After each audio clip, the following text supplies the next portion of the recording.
once I started making lures, it was a big change in my life. I went from running a charter boat, fishing 250 days a year, to coming back to make some lures, and that took up all my time. I didn't have any time to go fishing, but what it did is it gave me plenty of time to think, and I always had a dream of building my own boat. That was my big goal of starting Bonze Lures. Is a very big part of it, was to be able to build my ultimate trailer boat. So like always, after a few beers, one Friday night it was, with a couple of the boys, I sat down and I drew some lines, and yeah, from that little humble sketch there, I don't know if you can see it very well, but that sketch there turned into this behind me 4 years later. So there was a few things that I really wanted to do with the boat. One, I wanted it to be able to, obviously I could, like fishing in New Zealand, I wanted to be able to tow it wherever I wanted to, so I could chase the bite. The other thing is I wanted a diesel inboard in it. I always felt that those boats always seemed to raise a lot of fish.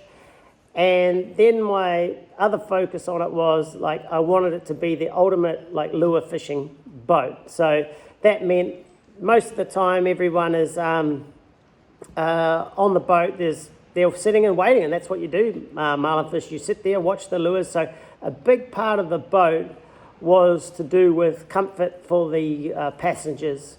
So everyone had to have a seat where they could lounge out, a seat where they could see well, and that they weren't like tired by the end of the day. And there's a lot of the problems with these little boats that I fished on.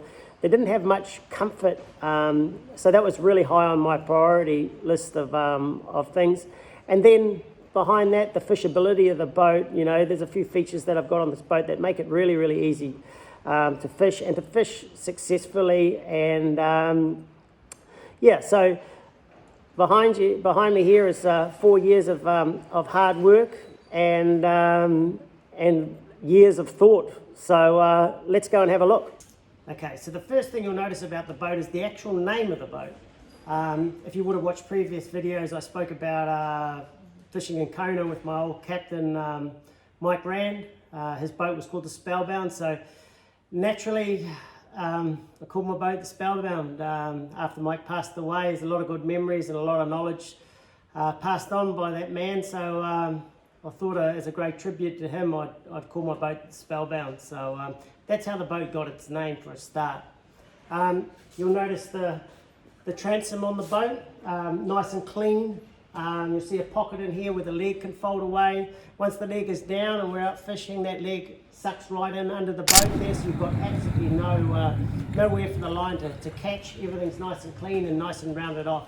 So that's the transom there, and that's specifically designed so the boat can go nicely backwards when you're chasing a fish, and that there's nowhere there, nothing overhanging that line can catch on.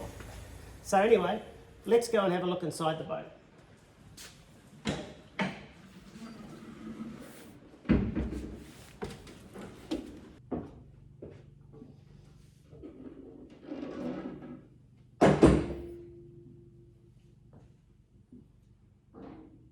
Welcome aboard Spellbound. I'll start with the transom door. That was a very big part of the boat. I wanted it to be very, very dry and sealed well. Been on a number of boats that had big clearance around them and a gap, and they used to let in a lot of water. I was very particular with this boat that I wanted it to be very dry. So we worked very hard on the seal on this boat, on the door. I can back up pretty hard, and it only lets a tiny wee bit of water, and so that was the first thing we really worked on. But the door's very easy to deploy. It's just got a latch in here. I can drop it down, and you can use that for getting on and off the boat. Moving around, I've got a bait tank here, got tuna tubes in here, a set of nice flush cleats that pop down. That'll leave the transom nice and clean. Everything's all rounded, so if any line brushes over it, it won't get caught any people's clothes and stuff like that. All the edges are nicely rounded, as I said. Up the side here, you'll notice I have 4 rod holders. So I've got it set up for both bent butt and straight butt rods, depending on how I'm fishing. At the back here, I've got one for my dredge reels. It's a swivel rod holder, that one. So it's always pointing in the right direction. Okay, so moving around, I've got these shelves here. We painted the shelves black inside to cut the glare down on a bright day. That really knocks the glare off when you're sitting down low. It's a good little place to put some storage, some gaffs and stuff like that. Have a deck wash hidden in here, and in each corner I have a 3,000 gallon pump. So any water that does actually make its way into the boat is quickly drained away. As I say, you can never have enough pumps to get the water out of the boat. We have a nice U-deck floor, which is great underfoot, very, very nice to walk on. We have an engine box. It gives you a great vantage point, gives you a little bit of height to see the spread a bit better. All nicely rounded, like everything is nicely rounded off on the boat, so you can't catch anything, can't kick it. Minimises all the opportunities for somebody getting hurt. And the other great thing about it is with all the round edges and everything, makes it easy to clean. So as I say, the engine box is a great vantage point. You've got the rocket launcher up here, which is a great handheld. So you can hold on in a bit of weather. Makes you feel nice and safe. The other great thing about this this rocket launcher is with the engine box, I can grab the rod, stand on the engine box, and I don't have to stretch to put the rods up into the holder. Very, very straightforward. So the rocket launcher is a great place to put the rods out of the spray while I'm running. So yeah, so that's pretty much the cockpit of the boat. I'm going to run through the seating next, as that's a really big feature of this boat too.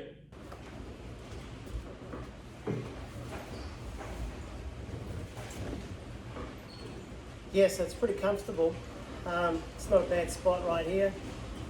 I can sit, lounge out, watch the lures all day, can watch over the top of the person in front of me. Pretty nice, I can relax here. Got an armrest, got a nice big window here that I can slide back. I can put my arm out. Yeah, it's pretty comfortable wee spot. This one's probably the best spot on the boat. So that's what I wanted to achieve with the seating in the boat. It's some really nice places to sit and really nice comfort. You'll see the same things as here. You can pull that footrest up and sit back, relax, a nice armrest. I can jump up as soon as one of the rods go off. Yeah, I'm sitting out of the sun the whole time. Same sort of thing across here, even though it doesn't have the leg rest.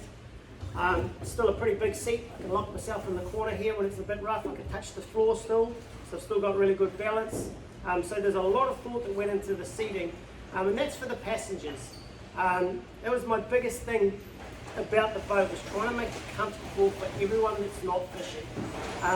For the captain, for me, myself, I did a number of things to make it work for me, and we're going to show you those things from another angle. So this is the helm position. This is probably the most important part of the boat for me, where I spend most of my time. So I really put a lot of thought into making this right for me. The first thing that I really wanted was good vision, and that meant good vision down the side of the boat when I was fighting a fish. So a really big feature that I put in the boat is a lot of the boats that I went on, you could only open the window like that far and you couldn't get your head out. So a really big part of it was to try to get a window that went all the way back. So there's a cavity behind me, the window slides all the way back. I can get my whole head out the window, and that was a really big part. When I'm fighting a fish and I'm running down the line, I want to be able to look out the window. So that's probably the biggest feature that I really focused on, was getting the window right and getting my vision right all around the boat. So that was really important. The other thing was getting the vision right when I was sitting here, because I'll sit side on most of the day. I can lock myself in if it's a bit rough.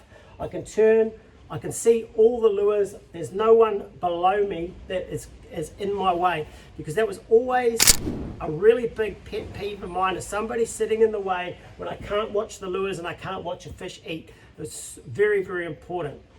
So you'll notice as well, I've got all my electronics just at arm's reach here. I've got a really nice Simrad set up, a NS16 Evo 3 with a dual transducer setup. I am not an electronics guru, but this thing is amazing. I really, really like it. It blows me away with the limited knowledge that I have of using it. It's super easy to use. If you can use an iPad or an iPhone, you can use this. It seems to do everything by itself. You just set it on automatic from the limited knowledge that I have, and it's done everything that I've needed it to do. I've got my autopilot here. I've got a set of zip weight trim tabs. I will say about the zip weight, unbelievable. I had a little bit of trouble when I first put them on the boat. I didn't quite know how to set them up, but once I got a bit of help from the experts, they changed the boat. They are amazing. So I rate them very highly. The other thing that I really like on this boat is I like the steering wheel.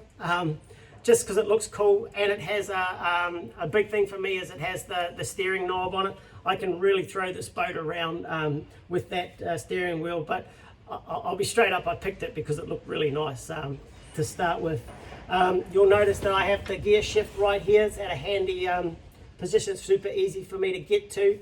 Now the other thing that I do have that's a fishing related feature on the boat is these reels behind me. They run my teaser reels. I can easily reach them when a fish comes up and I need to pull my teaser in. They're out of the vision. They're not in anyone's way. The line is not in anyone's way. So this is pretty much the command center of the boat. As I say, I can run everything off my touch screen here. I have my dash and my compass and that up there. I have a windlass, and I have all my switches down here. But that's pretty much the heart of the boat where I'm sitting at, and it's a great vantage point to control the boat from. Okay, so I thought I'd show you the heart of the boat. That's the engine. But before that, I thought I'd just tell you about the size and the weight and everything of the boat.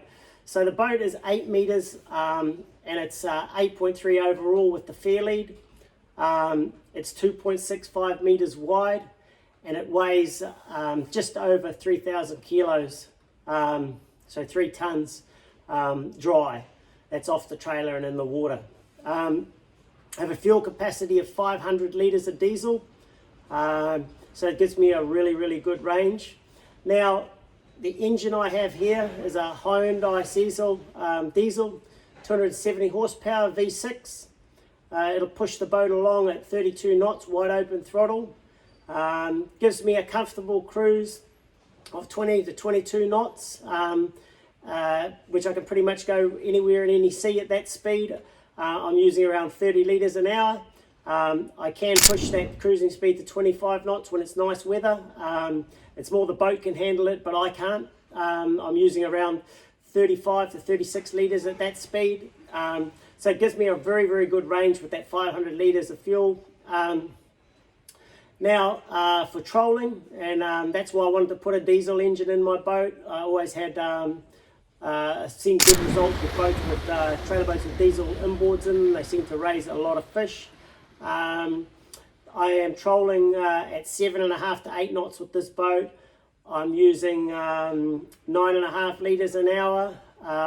If I knock that back to troll at 7 to 7.5 knots, I'll be using 6 to 7 litres an hour. So the engine's very, very efficient. The other thing I do like about it, it's very quiet. I can sit there and I can have a conversation with anyone on the boat. I'm not shouting at them. I can hear the stereo well, which is also important. But to ask whether it raises marlin. That's the big question that everybody wants to know, and certainly was something that I was worried about. Is yes, I fished this boat 5 days. This season I fished out of the bay here, down at Tutakaka, Hokianga, Kawhia, and I've had 6 bites and we've caught 4 fish. So the boat has not had any worries raising any fish with the Hyundai in it. Seems to go pretty good. The other thing is too, you'll notice the engine box is full of insulation, which is great, because once that engine box is down, the boat is very, very quiet, and I really like the fact that it's quiet. I'm sitting in the boat all day long, so you're listening to a loud engine. You want that to be as quiet as possible, but still it's very noisy in the water, which is what you want. But in the boat, it's nice and quiet. So far so good. I really like the Hyundai. It gives you plenty of punch and really good efficiency. And as I say, the bit I really like about it is it's nice and quiet, especially at trolling speed. It hasn't got that turbo hammering you, which I found a lot of the engines do at that smaller size. They're really working hard. So yeah, so that's the heart of the boat right there. It's the Hyundai Cecil. So I guess the final question I do get asked is, how does the boat go? Well, let's start with the trolling. So as I said, I wanted this boat to be the ultimate trolling boat. Now, part of that is having a cleaner wake as possible behind this boat. So that proved quite challenging. I've been through 4 sets of props to get the performance that I wanted and the nice clear water behind the boat. And I'll talk about why I wanted to do that in other videos, but just for now, the reason why I wanted to have a nice clean wake is so the lures were very visible. I fished on a number of boats that had nice clear wakes, and we had very good bite rate to hook up rate on that. So I worked very hard on this boat to make sure that the wake was nice and clean. So I've got a Mercury Bravo 3, Mercury's a Bravo 3 with 21 pitch props, diesel props. So that prop there has an extra cup in it, and it gives you that real bite when you put the boat into gear. So with that, Bravo 3 gives me, and that prop combination gives me a very nice clear wake, very little white water behind this boat. The other thing that Bravo 3 does as far as fishing wise and maneuverability, gives me very good maneuverability in reverse. This boat I can hammer back if I really want to. I've had it up over 8 knots, and it allows me to turn as well and point it in the direction that I want to go. So yeah, it's very maneuverable with the Bravo 3 drill prop on it. So the fishability with that is very good. The performance is great. In reverse, it doesn't want to dig its butt in when it goes back. It really pops the stern up, and it can really hum if you want to in reverse. But as far as running, the boat blows me away the more and more that I spend time on it. The first trip I actually did on it, we had to run the engine in, and I ran out to set of seamounts and did a little bit of trolling just to put some hours on the boat. Trolled for a couple of hours, and then had to have a run back, 45 miles. And by that stage, it was blowing 15 to 20 with 1.5 meters, horrible sea with chop on it. And I thought, oh, here we go. We're going to get really knocked around here. So I told everyone, look, let's batten everything down, clean the boat up, and get ready for a bit of a rough ride home. Well, I stuck her up to 18 to 20 knots, put her on autopilot, and didn't touch it for the next hour and a half. This boat, the more I use it, the more it blows me away of how well it rides in a sea. Very comfortable, very soft riding. Throws a lot of water, but throws the water out. But yeah, as I say, this boat just keeps blowing me away by how good it rides. I'm looking forward to using it more, learning more about the boat. The one thing I will say, it's very trim sensitive. and that's why I was mentioning about the zip wakes before, about how great they are. I won't run the boat without the zip wake, and the autopilot. That zip wake and autopilot combination can drive the boat better than I can. So I have those pretty much on all the time. Seems to go great in a following sea, unbelievable in a head sea, really punches through it. So yeah, so for building this boat and going through everything, it seems to tick all the boxes for me. Biggest thing now is I need to get out there and use it more so I can learn more about it. But that's the tour of Spellbound. That's been the labour of love, as I said, for the last 4 years, and I'm so excited with the outcome. And yeah, thanks for jumping on board, and hopefully one day you guys can come for a ride with me.